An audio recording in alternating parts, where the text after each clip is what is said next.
Bismillahirrahmanirrahim. Assalamualaikum warahmatullahi wabarakatuh.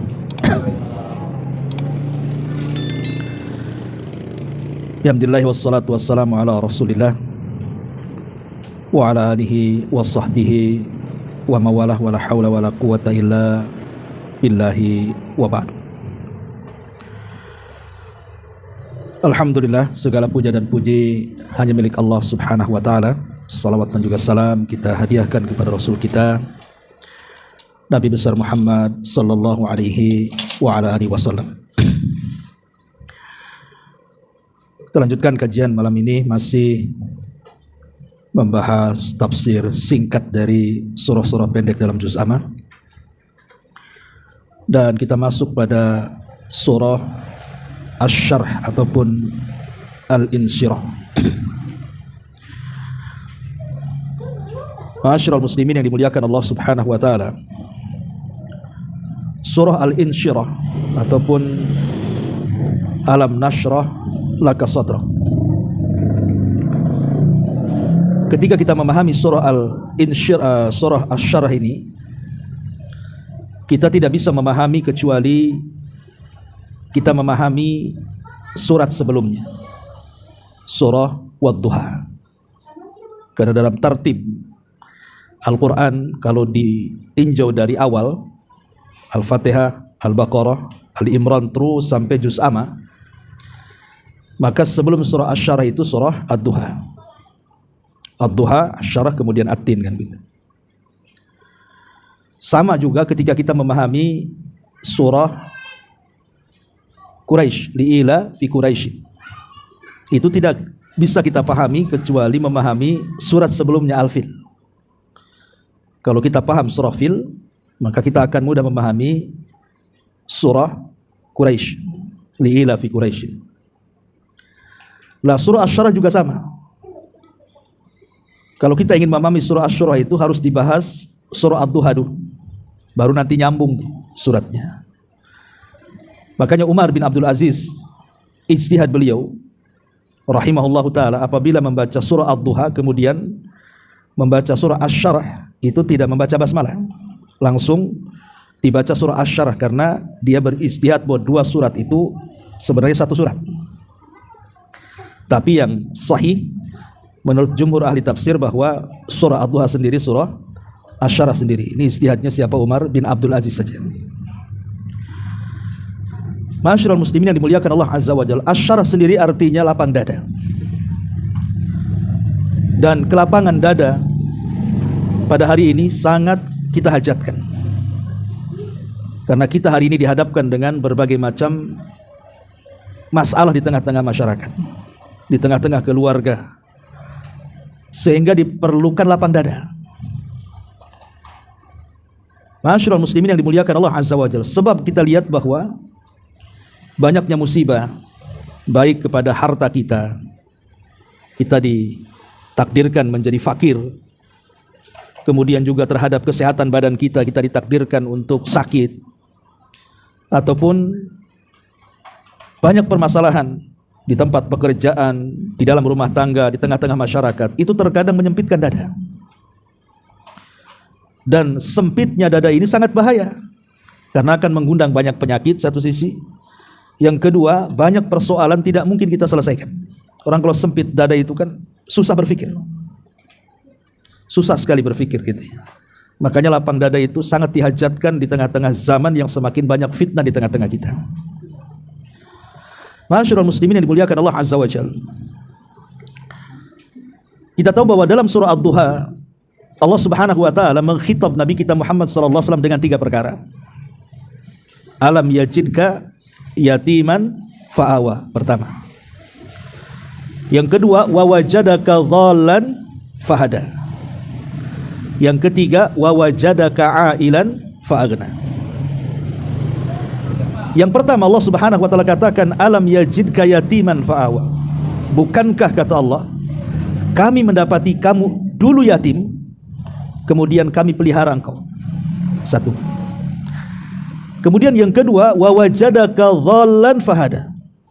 Dulu kami mendapatkan engkau tersesat, kemudian kami berikan hidayah. Kemudian yang ketiga, wa wajadaka ailan fa'aghna. Dulu kami dapati engkau miskin, maka kami berikan kekayaan. Pertanyaan pun muncul. Lalu apa kaitan lapang dada Nabi SAW, alam nashrah laka sadrak, bukankah kami telah lapangkan dadamu wahai Muhammad? Apa kaitan lapang dada Nabi SAW dengan sesat kemudian Allah berikan hidayah, miskin kemudian Allah berikan kekayaan? Baik, kita jabarkan sedikit. Pertama, Nabi SAW terlahir yatim, dan kita tahu bahwa orang yang terlahir yatim itu pasti sesak dadanya, sedih. Bagaimana tidak, orang yang harusnya melindungi dia, memberikan nafkah kepada dia, mengarahkan dia, mendidik dia, meninggal dunia. Apa enggak sedih anak yatim itu?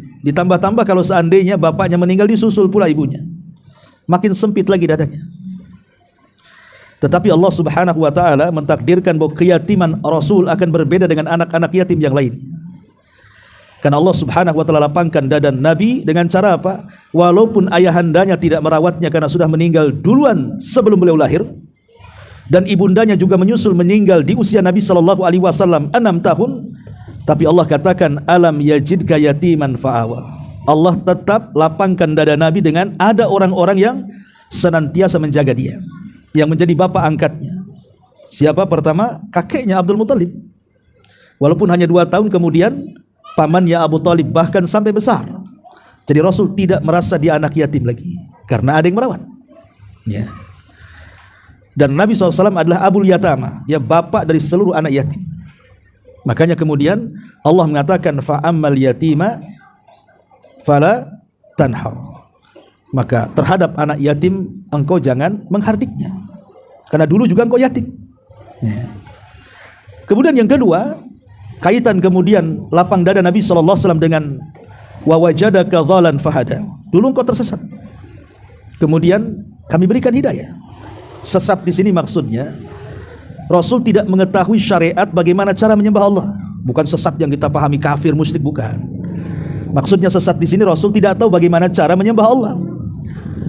Secara fitrah dia tahu adanya Allah, dia mentauhidkan Allah, tapi kan belum ada syariat. Belum ada salat, belum ada puasa, belum ada haji, belum ada Quran, belum ada zikir kan. Jadi Rasul belum paham cara menyembah Allah itu. Masih tersesat, masih bingung. Fahada, kemudian Allah Subhanahu wa taala memberikan hidayah. Lah hidayah inilah yang kemudian melapangkan dada. Siapapun kalau Allah berikan hidayah pasti lapang dadanya. Makanya ketika Allah Subhanahu wa taala mengatakan wa man yurid an yahdiyallahu yashrah sadrahu lil Islam. Wa man yurid an yahdiyallah yashrah sadrahu lil Islam. Siapapun yang Allah kehendaki dapat hidayah, maka dadanya akan dilapangkan untuk mendapatkan Islam. Maka Islam adalah salah satu penyebab lapangnya dada. Orang hanya semata-mata yang tadinya di luar daripada Islam kemudian mengucap la ilaha illallah Muhammadur Rasulullah, maka hakikatnya dadanya sudah lapang itu karena menerima hidayah. Dan sebaliknya, orang yang tetap kufur maka dia sempit dadanya. Orang kufur itu sempit dadanya, dan orang Islam itu lapang dadanya. Artinya lapang dada ini semua orang bisa, bukan hanya Nabi SAW saja. Ya. Tapi Nabi SAW mendapatkan lapang dada ini kan secara, ada yang secara khusus, ada yang secara umum. Secara khusus umpamanya Nabi SAW sejak kecil memang sudah Allah Subhanahu wa taala lapangkan dadanya dengan cara apa? Dibelah dadanya. Dan pembelahan dada Nabi SAW itu yang disepakati berdasarkan ijma ulama 2 kali, yang diperselisihkan 3 kali. Adapun yang disepakati berdasarkan konsensus para ulama, atau dalam bahasa usul disebut ijma, kesepakatan ulama, di 2 tempat. Pertama ketika Rasul masih usianya 2 tahun 2 bulan. Ketika itu Rasul berada di rumah atau diasuh oleh ibundanya Halimah Sa'diyah di Bani Sa'diyah ibn Hawazin. Disitulah ketika usia 2 tahun 2 bulan tiba-tiba didatangi 2 malaikat kemudian membelah dada Nabi. Diambilnya jantungnya kemudian dibersihkan dengan air zam-zam di dalam bejana dari emas. Kemudian dimasukkan hikmah iman dan takwa. Kemudian dimasukkan dan dijahit kembali. Ini yang pertama.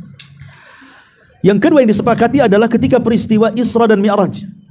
Ketika Nabi SAW sedang tertidur di Hijr Ismail dalam riwayat, Dan riwayat yang lain di Hatim, tiba-tiba kemudian didatangi malaikat.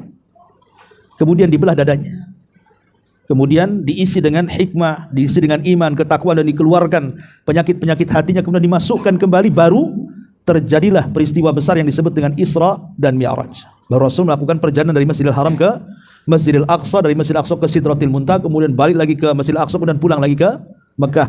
Ini dua peristiwa ini disepakati.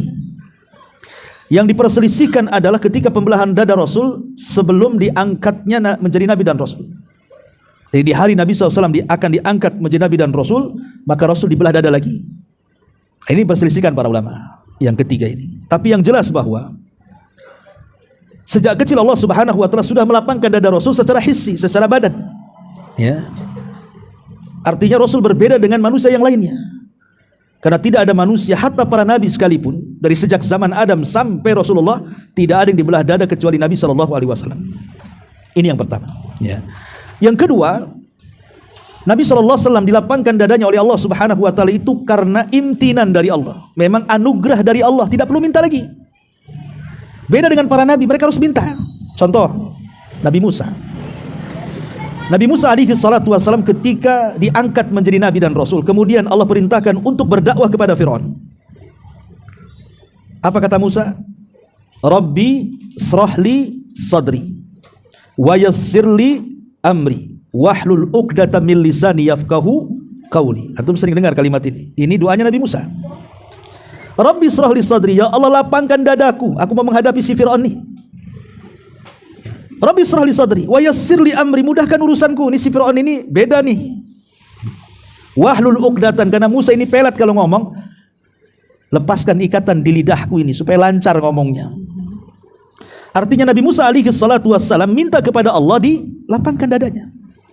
Dan Allah kabulkan. Ketika dia berhadapan dengan Fir'aun, kemudian terjadi perdebatan sampai Fir'aun menuduh Nabi Musa membunuh dan harus dihukum. Musa tidak marah, seolah-olah nggak dengar. Kenapa?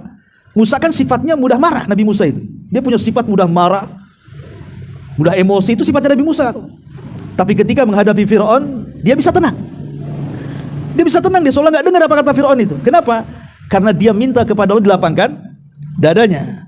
Makanya di sini ada faedah besar bagi seorang dai atau da'iyah, orang yang mengajak manusia kepada kebaikan, orang yang mencegah manusia dari kemungkaran, para ustadz. Ya, tidak mesti ustadz lah, antum-antum yang berdakwah kepada saudara, kepada keluarga. Maka seorang pendakwah itu diperlukan lapang dada. Kalau tidak lapang dada, berhenti dakwanya. Tuh ngajak saudara, nasihati, suruh sholat tak mau sholat, marah tuh. Apalagi aku udah 100 kali tuh suruh sholat, tak mau sholat, malas deh. Banyak setannya itu. Kan ada orang akhirnya, kalau orang tidak lapang dada, selesailah dakwahnya. Ya kan? Maka bekal seorang dai itu kalau menasihati, minta kepada Allah, ya Allah lapangkan dada saya supaya bisa sabar. Kalau nggak sabar, ya resign lah jadi dai jadinya. Ya, makanya bekal seorang dai itu perlu meminta kepada Allah, ya Allah, Rabbi srahli sadri. Sebelum kita mengajak orang itu, ya Allah mintalah lapang dada saya mau ngajak orang nih. Seperti Nabi Musa ngajak Fir'aun itu, dia minta lapang dada. Kalau nggak lapang dada, mau Fir'aun nuduh macam-macam, pergi dia dari situ. Ngapain pula kan si Fir'aun? Kan itu. Makanya penting, ya, bekal seorang dai itu lapang dada. Makanya Nabi SAW diberikan oleh Allah Subhanahu wa taala kesabaran yang luar biasa. Allah mengatakan, fasbir kama sabara ulul azmi minar rusul. Wahai Muhammad, sabarkan seperti sabarnya para rasul. Sebab sabar itu salah satu wasilah lapangnya dada. Kalau nggak sabar, nggak lapang dadanya itu. Lah ketika Nabi SAW dikatakan dalam surah Ad-Duha, wa wajadaka dhalan fahada. Dulu engkau dapati engkau ini tersesat, kemudian berikan hidayah. Lah hidayah ini yang membuat lapangnya dada Nabi dan lapangnya dada kita semuanya. Makanya kita lihat orang-orang yang hijrah itu, kita lihat pengakuan-pengakuan artis-artis yang hijrah. Dulu sebelum mereka hijrah, sulit hidupnya. Setelah hijrah tenang, walaupun mungkin ekonomi, apalah istilah mereka itu kan. Ya karena memang hijrah itu salah satu bentuk lapang dada. Itulah hidayah. Hidayah yang membuat orang lapang. Minta kepada Allah hidayah supaya lapang dada kita. Kemudian yang ketiga Allah mengatakan, wa wajadaka ailan fa'aghna. Lalu apa kaitan dengan alam nashrah laka sadrak? Ailan itu artinya fakir. Orang fakir ini sesak dadanya, kawan. Lihat orang-orang yang susah itu, dia mikir makan besok apa kan itu. Apalagi kerjanya serabutan, besok dapat kerja atau tidak. Untuk mikir makan aja udah sesak dada dia itu. Tapi ketika Allah berikan kecukupan, walaupun tidak kaya, minimalnya luas lah lapang. Alhamdulillah ada yang dimakan. Alhamdulillah anak saya masih bisa sekolah, masih bisa beres PP. Alhamdulillah ya saya sudah bisa berobat, sudah agak sembuh. Enak kalau Allah berikan rezeki kan, walaupun tidak kaya, penting cukup lah kan itu. Cukup, beli mobil cukup, di rumah cukup. Cukup semuanya kan itu. Sama aja dengan kaya. Baik, ya. Jadi itu kaitan kenapa kemudian ada korelasi antara surah Ad-Duha dengan surah Asy-Syarah. Baik, itu secara umum. Kita masuk pada asbab nuzulnya. Ya. Setiap surat itu kan pasti ada asbab nuzulnya. Jadi Nabi SAW ketika meninggal putra-putra beliau, Abdullah meninggal, Qasim dulu meninggal di waktu bayi.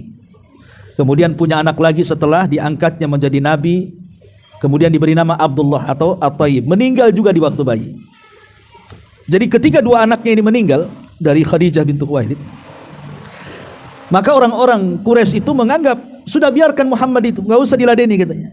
Karena nasabnya sudah terputus. Karena nasab itu kan dari anak laki-laki. Ya. Dia tidak akan disebut-sebut lagi. Kalau sudah meninggal selesai itu, nggak ada penerusnya lagi. Karena semua anak-anaknya perempuan. Karena bin seseorang itu pasti kepada laki-laki, bukan kepada perempuan. Akhirnya kan nggak disebut-sebut. Antum punya anak nih. Kemudian antum punya cucu-cucunya kan bukan dibintikan kepada anak kita, ya kepada suami dia lah. Hilang nama kita. Ya. Nggak ada lagi, kita sudah rawat-rawat anak itu dari kecil, udah kawin, punya cucu, tak ada pula kita namanya di situ. Nama bapak dan bapak dia kan gitu. Ya. Jadi orang-orang Quraisy itu mengejek, ngapain pula disebut-sebut? Dia sudah nggak punya nasab lagi si Muhammad itu, nggak perlu disebut lagi katanya. Maka Allah Subhanahu wa taala turunkan ayat ini. Wa rafa'na laka dzikrak. Alam nashrah laka sadrak wa rafa'na laka dzikrak. Dan kami akan angkat penyebutanmu. Engkau akan tetap disebut-sebut. Tidak sebagaimana orang-orang musyrik mengatakan akan hilang penyebutannya. Justru kami akan angkat penyebutanmu. Sampai sekarang lihat, nama yang terbanyak disebut nama Nabi Muhammad. Waktu azan ada nama dia, waktu qomat ada nama dia, dalam salat tasyahud ada nama dia, ketika bersalawat ada nama dia. Terkadang anak-anak orang Islam dikasih nama Muhammad atau Ahmad, ada juga nama dia. Ya. Bahkan nama manusia terbanyak adalah Ahmad dan Muhammad. Tidak ada nama terbanyak kecuali dua nama ini. Bahkan ada orang kafir pun namanya Muhammad juga. Ada orang kafir. Tapi lihat orang-orang yang mencela Nabi SAW dan mengatakan, oh itu nasabnya sudah terputus, nggak akan lagi dia disebut-sebut nanti. Mana ada sekarang Abu Jahal disebut dalam adzan? Tidak ada. Ya. Abu Lahab disebut dalam qomat? Tidak ada juga. Orang-orang kafir, musuh-musuh Nabi nggak ada satu pun disebut kecuali dalam rangka celaan. Hatta orang kafir di zaman sekarang tidak mau ngasih nama anaknya orang-orang kafir di zaman Nabi. Hatta orang kafir, lihat orang-orang Nasrani, orang Yahudi, orang Hindu, Buddha dan yang semacamnya. Siapa anakmu Pak? Abu Jahal? Gak ada. Ya. Sampai pun ngasih nama anaknya nggak mau Abu Jahal. Karena Allah putuskan tuh nama mereka. Sebagaimana mereka menuduh Rasul akan terputus, Allah yang putus mereka. Ya. Nah disinilah Allah katakan ini asbab nuzul surah Asy-Syarah ini. Ma'asyiral muslimin yang dimuliakan Allah Azza wa Jalla. Di sini Allah Subhanahu wa taala mengatakan alam nashrah laka sadrak. Tentu yang namanya ayat itu dalam Quran itu al-ibratu bi umumil lafzi la bi khususis sabab. Sebuah pelajaran dalam Quran itu bukan melihat atau menilik khususnya sebab, tapi lihat keumuman lafadznya. Walaupun ayat ini khusus kepada Nabi sebenarnya, ini kan khitab kepada Nabi. Alam nashrah laka, itu ada lakanya di situ. Laka itu artinya dhamir mukhatabah. Dhamir orang yang diajak bicara. Bukankah kami telah melapangkan dadamu? Artinya ke siapa? Ke Nabi kan? Dadamu hai Muhammad, bukan kepada umatnya. Tapi ibrah itu bukan khususnya sebab, tapi umumnya lafaz. Ayat ini juga mengkhitab kepada kita. Bahwa seolah-olah Allah Subhanahu wa taala mengatakan bahwa umat Nabi sallallahu alaihi wasallam juga bisa lapang dadanya seperti lapangnya dada Nabi sallallahu alaihi wasallam, tentu kalau mengikuti ajaran-ajaran Al-Qur'an dan hadis-hadis Nabi sallallahu alaihi wasallam. Seperti apa umpamanya? Contoh tauhid. Kalau orang mentauhidkan Allah Subhanahu wa taala pasti lapang dadanya. Orang yang melakukan kesyirikan itu yang sempit dadanya. Ya. Kemudian yang kedua, berhusnudzon kepada Allah Subhanahu wa taala. Orang kalau banyak berbaik sangka dengan Allah, enggak akan sempit dadanya.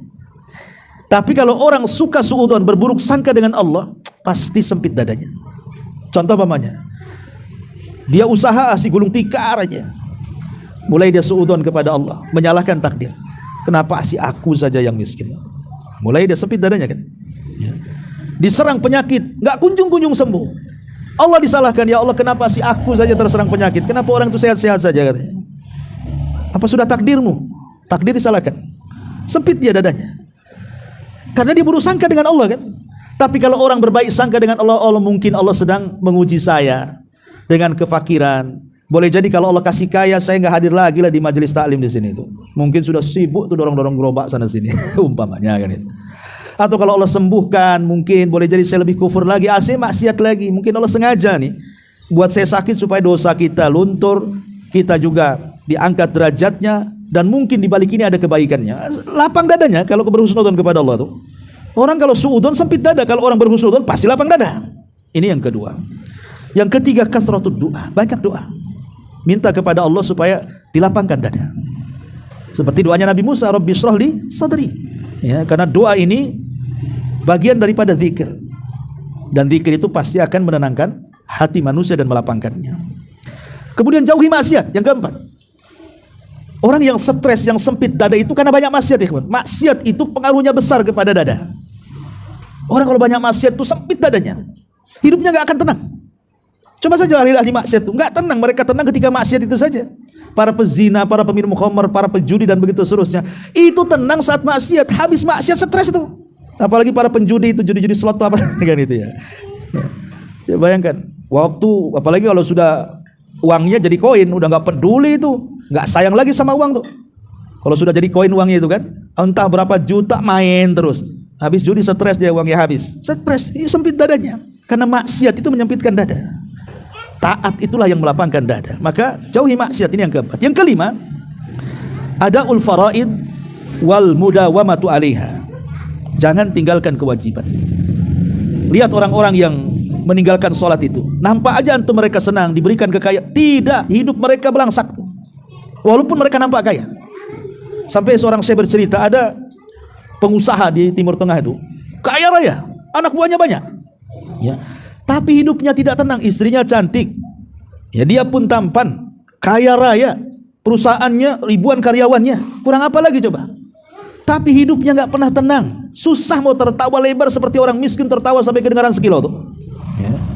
Sampai adalah satu anak buahnya dari perusahaan itu, paling kecil gajinya karena dia jadi tukang sapu. Tapi setiap melihat dia senyum, setiap melihat dia tertawa. Padahal paling kecil gajinya kok senyum, ketawa, ketiwi, kayaknya nggak ada beban. Dia yang punya perusahaan kayak stres sekali gitu ya.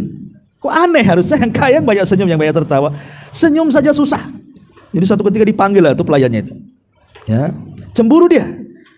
Kemudian ditanya, berapa gajimu? Sekian bos katanya. Kok aneh kamu ini ya? Kok gajimu paling kecil di sini? Kenapa kok paling banyak pula senyumnya, paling banyak pula ketawanya? Kayaknya nggak ada beban hidupmu. Apa rahasiamu? Ya, kata dia nggak ada apa-apa sih, biasa-biasa saja katanya. Cuman aku tidak pernah meninggalkan sholat. Itu saja kuncinya. Aku tidak pernah meninggalkan sholat. Kata si bos, oh mungkin itu, karena aku tidak pernah sholat selama ini katanya. Akhirnya dia sholat. Setelah beberapa hari dia dawamkan sholat, baru dia dapat ketenangan, baru dia bisa senyum, bisa tertawa. Subhanallah. Akhirnya dinaikkan gajinya tuh. Ngasih kuncinya. Jadi orang yang dekat dengan Allah itu lapang dada, makanya orang bisa senyum. Ya, maka jangan tinggalkan kewajiban. Ini yang kelima. Yang keenam, yang ketujuh, mujalasatus salihin. Duduk bersama orang-orang saleh, orang-orang baik. Ya. Sebab kalau duduk dengan orang-orang jahat itu pasti sempit dada kita ini. Karena orang-orang saleh kan tahu aturan lah kan itu. Ada orang itu yang kita berkawan dengan orang yang qanaah contohnya. Ya. Kita berkawan gak deg-degan sama dia. Kenapa? Orang ini gak pernah pinjam duit. Coba berkawan sama yang gak qanaah, takut, jangan dekat dia. Itu di bentar-bentar pinjam duit, bentar-bentar malas saya. Sempit dadanya saya kalau samping dia tuh, ya kan. Artinya kalau orang-orang soleh kan tahu hak dia. Gak mungkin dia juga ganggu orang kan. Ya, ini contohnya, orang-orang soleh itu pasti akan membawa ketenangan karena akan dilingkupi para malaikat. Kemudian yang keenam, yang kedelapan, qiraatul Quran. Jelas Quran itu melapangkan dada. Orang yang tidak pernah baca Quran pasti sempit dadanya. Karena rumah saja kalau tidak dibacakan Quran itu seperti rumah roboh. Maka hati juga sama, kalau tidak dituangkan Quran ke dalam hati, sempit tuh dadanya. Maka kalau ingin tenang, ingin luas, jangan tinggalkan Quran. Termasuk juga yang kesembilan, al-ihsan ilal khalqi. Banyak berbuat baik kepada manusia. Orang kalau suka bantu manusia, bantu kawannya, mungkin awalnya berat bantu. Ya. Tapi kalau kemudian dibiasakan itu akan jadi kenikmatan tuh. Ketika antum memberi makan anak-anak yatim, kemudian antum tengok lahap kali makanan kita habis, tuh senangnya kita. Ya memang begitu Allah Subhanahu wa taala jadikan lapang dada ketika kita mau membantu saudara kita. Termasuk yang ke-10, ikhraj daghalil qalbi wal hirsu ala salamati. Berusaha keluarkan penyakit-penyakit hati. Semua orang itu tidak mungkin bersih dari penyakit hati, mesti ada dendam, benci atau apa kan. Tapi kita usahakan jangan diturutilah penyakit-penyakit itu. Memang kita nggak suka sakit hati dengan dia, jangan dituruti sakit hatinya, akhirnya jadi dendam, balas dendam. Ya sudah disabar-sabari gitu. Lama-lama terbiasa, lama-lama jadi sabar tuh. Memang berat ya, tapi memang begitu. Membersihkan hati itu perlu upaya. Ya, kalau hati kita seperti kotornya sepeda motor, bawa aja ke karwas, ya, bentar tuh bersihnya. Tapi kan nggak ada karwasnya hati ini. Kalau hati seperti umpamanya keramik banyak debu, disapu dipel selesai. Ya. Kalau hati seperti piring kotor, bawa ke dapur kasih sunlight. Nah, bisa ngaca kita di piring tuh. Hati itu nggak semudah membersihkan kotoran. Kalau antum minum sunlight supaya bersih seperti kaca, bentar aja antum ke awal bros tuh kan. Artinya bahwa memang berat membersihkan hati, tapi memang itulah kalau ingin lapang dada ya memang begitu caranya kan itu. Keluarkan isi hati-hati itu. Termasuk juga yang ke-11, cobalah untuk qanaah. Qanaah ini redha dengan pemberian Allah. Sedikit alhamdulillah, banyak alhamdulillah, besar lagi itu ngomong. Ya. Karena bagaimanapun Allah itu kan tetap kita puji, dan kita puja walaupun kita kaya, walaupun kita susah kan gitu. Walaupun sedikit, walaupun banyak, tetap kita ucapkan alhamdulillah. Karena alhamdulillah itu kalimat yang bisa mendawamkan nikmat. Kalau kita banyak bersyukur, maka nikmat kita itu akan tetap, bahkan akan ditambah. La in syakartum la azidannakum. Kalau kalian syukur, kami tambahkan gitu. Kalau kufur mana ditambah, makin azab yang datang. Termasuk juga hindari hal-hal yang bisa membuat kita sedih. Pemanya kita ini baru saja kemalangan, ya kemalangan. Namanya orang kemalangan, pemanya entah istrinya meninggal, suaminya meninggal, anaknya tabrakan kemudian meninggal begitu. Dan biasanya kan susah dilupakan tuh, sedih, ya kan? Maka hindari tempat-tempat kesedihan itu. Jangan ketemu orang dulu. Ya, dan kalaupun biasanya kan kalau ketemu orang itu kemudian ditanya macam mana suami meninggal, cerita lagi, sedih lagi kan gitu. Ya. Cemana itu anakmu bisa gitu? Sebenarnya kalau kita mamanya ingin jauhi tempat-tempat yang bersedih. Jadi kalau ditanya, sudahlah nggak usah cerita. Allah sudah takdirnya. Begitu. Jangan diceritakan. Ini cerita sampai 100 kali karena 100 orang yang nanya suaminya meninggal gimana. Ya sedih terus jadinya kan. Kalau bisa nggak usah. Sekali cerita sudah. Ya. Gimana suami anti meninggal? Ya sudah takdir. Ya. Katanya kecelakaan, ya sudah takdir. Gitu aja. Jangan ceritakan dari awal. Iya, padahal saya sudah larang dia keluar dan naik motor dari awal. Ya sedih lagi akhirnya kan. Kapan jadinya kemudian hilang kesedihan itu? Jadi perkara-perkara yang mengulang kesedihan tutup. Ya, bilang aja ini semua takdir Allah. Takdir Allah semuanya. Atau perkara-perkara yang akan datang belum terjadi sudah sedih, stres. Cemana anak saya ini? Cemana kerjaan suami saya? Enggak usah. Yang ngatur nasib itu Allah, bukan kita. Ya, serahkan semuanya kepada Allah Subhanahu wa taala. Ya. Termasuk juga yang bisa menenangkan hati adalah at-taubah, bertobat kepada Allah Subhanahu wa taala, al-inabah, kembali kepada Allah Subhanahu, dan banyak lagi ya. Tidak mungkin saya jelaskan karena kita fokus ke dalam tafsir lagi. Jadi Allah Subhanahu wa taala mengatakan alam nashrah laka sadra. Bukankah kami telah melapangkan dada wahai Muhammad? Kenapa Nabi SAW begitu lapang dadanya? Apa penyebabnya? Ini kan kita harus tahu supaya kita bisa mengikuti cara-cara Nabi melapangkan dada itu. Cemana kok Rasul bisa sabar, bisa lapang dada? Sehingga Nabi SAW senantiasa berhasil dalam dakwahnya. Ada apa? Apa yang dilakukan Nabi? Pertama, ya, Nabi SAW itu mengajarkan kepada kita untuk bersabar dari setiap siapapun yang menyelisih dia. Nabi kan dihadapkan kepada orang-orang kafir Quraisy, Nabi dihadapkan kepada orang-orang Yahudi Madinah, Nabi dihadapkan kepada orang-orang munafik dari dalam. Musuh Nabi banyak, luar dalam. Ya, tapi Nabi SAW berusaha untuk bersabar. Ingat ketika Nabi SAW pergi ke Taif. Setelah Nabi SAW berdakwah di Mekah, pamannya meninggal, Khadijah meninggal. Kemudian Rasulullah SAW makin ditekan karena tidak ada backingan bahasa kitanya kan. Karena mereka tidak bisa mengganggu dakwah Rasul selama Abu Talib masih hidup, selama Khadijah masih hidup. Tapi ketika dua yang mulia ini meninggal, baru mereka berani. Bahkan mengancam 18 kabilah ini akan membunuh Nabi kalau Nabi tetap berdakwah. Terpaksalah Nabi berpikir kayaknya nggak bisa lagi nih berdakwah di Mekah. Harus hijrah. Akhirnya Nabi SAW terpikir mau ke Taif. Ya, lumayan juga ke Taif itu, dari Mekah itu mau 6 jam juga. Ya, jauh ke Taif itu. Ya. Jadi sampainya di Taif, Bukannya orang Taif menerima dakwah Nabi, malah justru melempari dengan batu. Coba, musibah di atas musibah. Di Mekah tidak boleh berdakwah, diancam dibunuh, sampai di Taif dilempari batu. Sementara ketika Rasul keluar dari Mekah, dia tidak bisa masuk lagi. Kalau masuk dibunuh, kecuali ada yang melindungi dia. Karena kan tradisi di zaman itu harus ada yang melindungi, minimalnya tokoh lah, tokoh musyrik, ya, bahwa aku sudah melindungi dia, jangan ganggu dia. Tapi kalau tidak ada yang melindungi, maka Rasul tidak bisa masuk ke Mekah. Kalau enggak dibunuh dia. Terpaksalah Rasul akhirnya setelah lari dari Taif, kemudian harus menunggu di kebun kurmanya milik Syaibah, mencari-cari orang yang bisa melindungi di dalam Makkah. Ya akhirnya dapat juga pelindung gitu ya. Tapi selama Nabi SAW ditekan dari dua arah, dari Mekah ditekan, dari Taif ditekan, tidak pernah Nabi SAW mengeluh kepada Allah, ya Allah, apakah ini balasan Nabimu? Apakah ini balasan Rasulmu? Apa seperti ini dakwah? Kalau gitu saya resign aja lah dakwah. Enggak juga, ya. Bahkan Nabi SAW tidak pernah mencela Allah. Bahkan Rasul mengatakan, illam takun alayya sakhatun fala ubali. Kalau memang ujian ini bukan bentuk marahmu ya Rabb kepadaku, enggak peduli aku, katanya. Asal ini jangan bentuk azabmu kepadaku saja, ya, enggak ada masalah. Mau uji apapun, jangan ini bentuk azab dan kemarahan. Saya enggak peduli.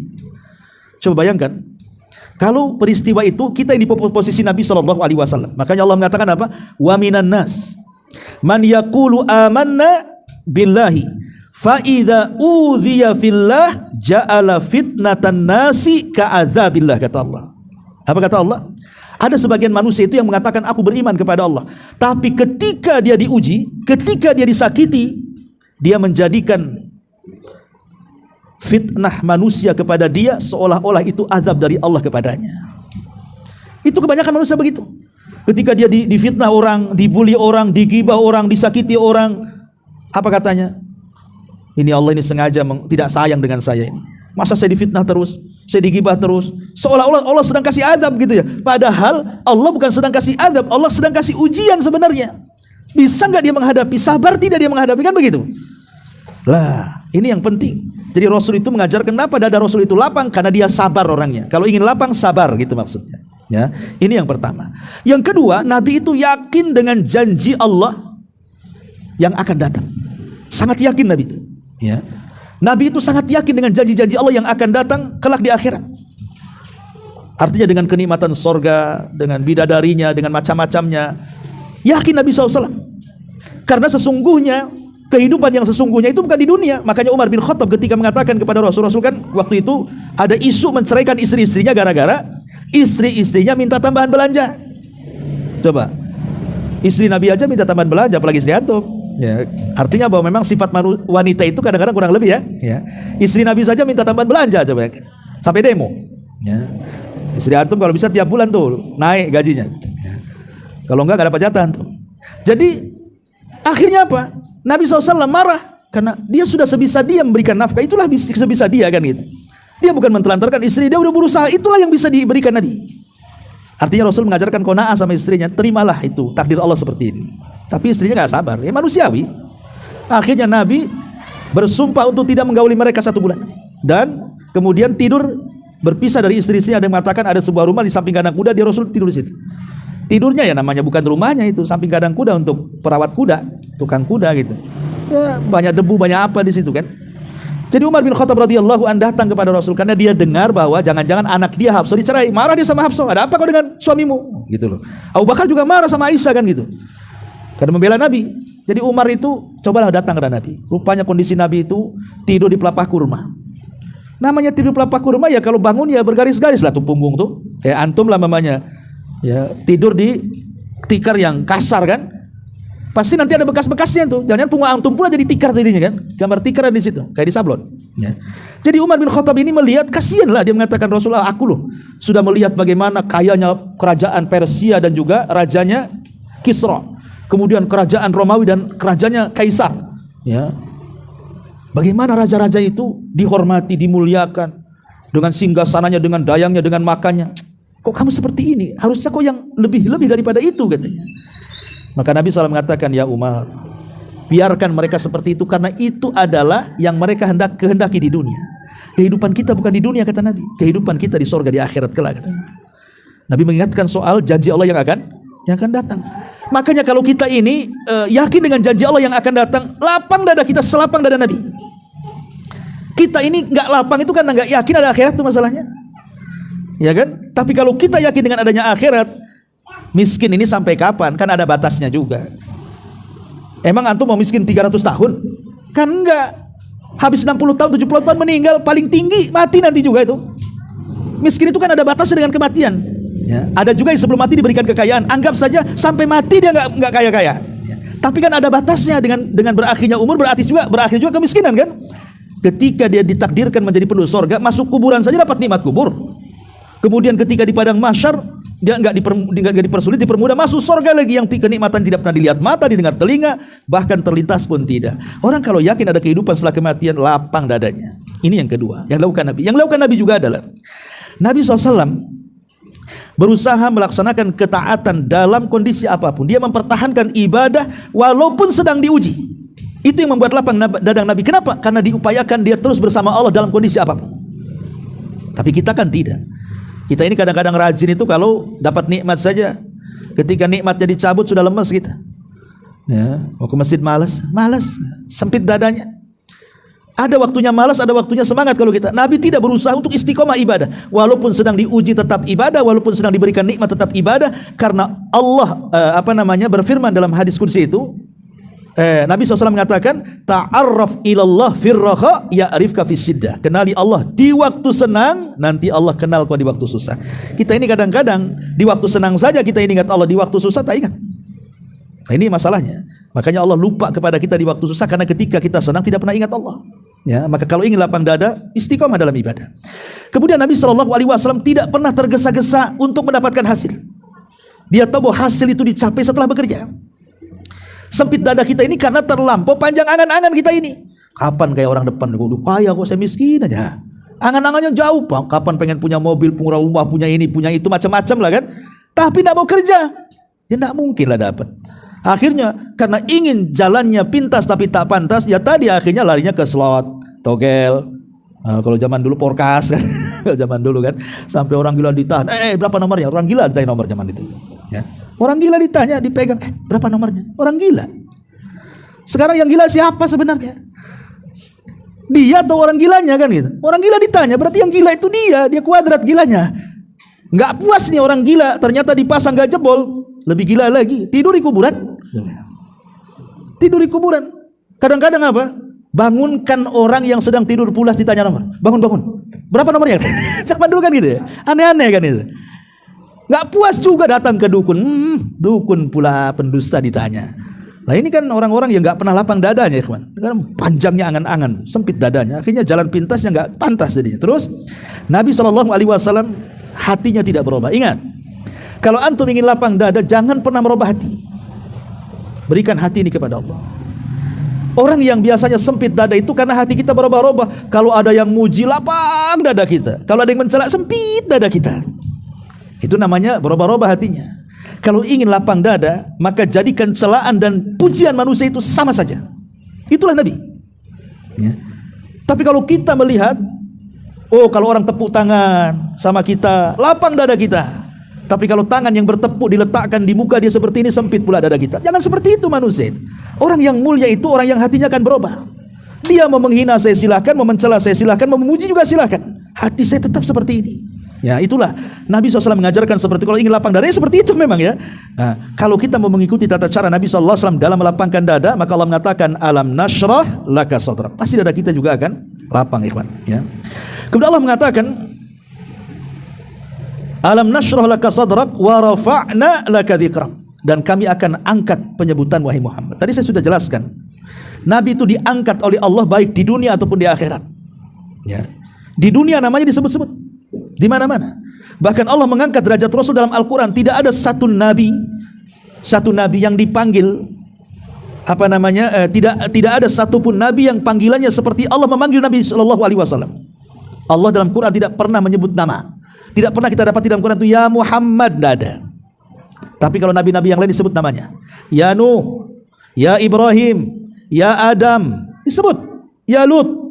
Tapi tidak ada Quran menyebut ya Muhammad, kecuali dalam bentuk khabar. Muhammadur Rasulullah itu dalam bentuk khabar tapi bukan memanggil. Ya. Tapi kalau ya Muhammad nggak akan didapat di dalam Quran.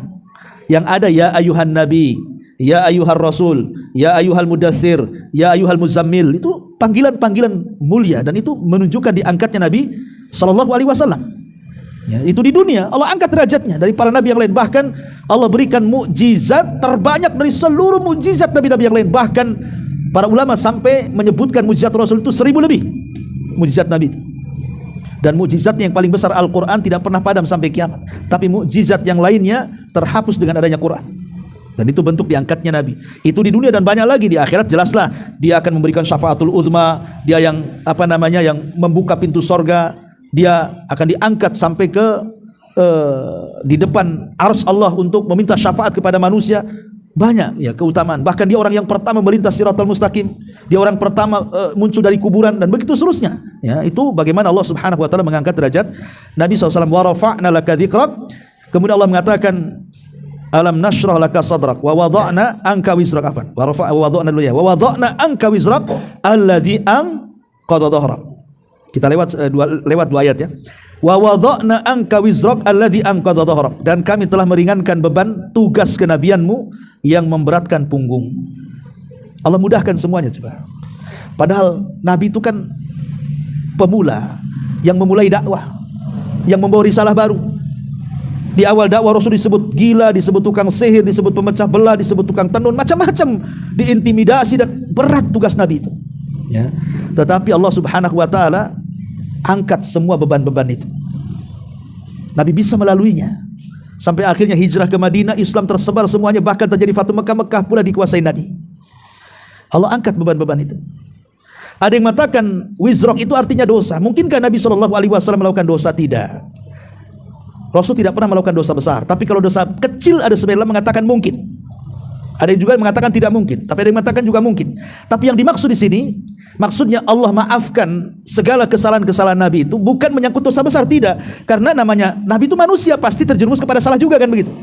Tapi kesalahan Nabi itu Allah angkat, Allah ampuni yang telah, yang sedang dan yang akan datang, sehingga betul-betul manusia bersih dari dosa. Seperti contohnya, ketika dia sedang berdakwah di tengah-tengah pembesar Quraisy, datang orang buta, Abdullah ibn Umi Maktum. Karena dia orang buta, Nabi gak peduli, tetap aja dia berdakwah kan gitu. Bahasa kitanya, buat apa kamu datang kemari? Nanti aja lah kan gitu. Ini saya sedang menghadapi para pembesar, kalau dia masuk Islam, cuma masuk Islam. Tapi Allah katakan, abasa wa tawalla. Turun ayat, abasa wa tawalla an ja'ahul a'ma. Nanti akan sampai juga kepada ayatnya, surah Abasa. Menegur Nabi, gak boleh, ini yang jelas-jelas masuk Islam kau tidak hiraukan, mereka yang belum jelas masuk Islam kau hadapi, katanya. Jangan begitu. Nah, ditegur sama Nabi, sama Allah, karena kesalahan kan. Tapi kesalahan-kesalahan yang seperti ini diangkat sama Allah Subhanahu wa taala, diampuni, sehingga Nabi terhapuskan semua dosa-dosanya. Ya, ini artinya wa wada'na anka wizrak alladzi anqadha dhahrak wa rafa'na laka dzikrak, tadi sudah dijelaskan. Kemudian, dan ingat di sini Allah mendahului kalimat wa wada'na, kemudian rafa'a, wada'a dengan rafa'a. Awalnya kan wa wada'na artinya wada'ah, kemudian setelahnya wa rafa'na rafa'a. Apa arti wada'ah, apa arti rafa'a? Wada'ah itu artinya meletakkan. Kalau rafa' artinya meninggikan. Jadi meletakkan, meninggikan. Ya. Di sini ada faedah dua kalimat ini, itu keajaiban lafaz Quran tuh. Ya. Ketika Allah mengatakan terhadap dosa wa wada'na, kami letakkan, artinya letakkan ke bawah. Ya. Kemudian setelah itu Allah katakan wa rafa'na laka dzikrak. Kemudian kami angkat. Di sini ada faedah bahwa setiap dosa pasti akan merendahkan pelakunya.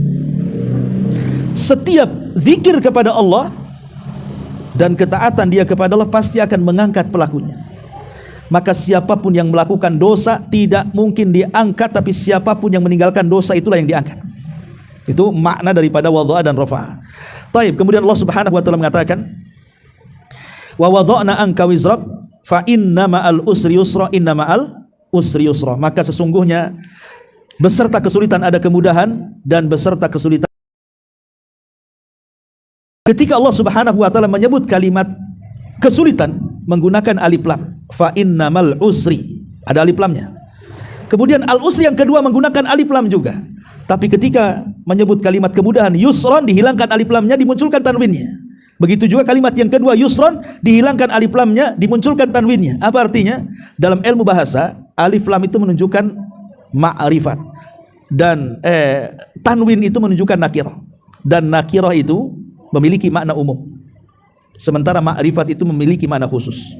Seolah-olah Allah ingin katakan al-usri yang pertama itulah usri yang kedua. Tapi yusron yang pertama bukan yusron yang kedua. Artinya apa? Kesulitan itu bisa saja cuma satu, tapi kemudahan bisa datang 2, 3, 4, 5, 6 dan begitu seterusnya.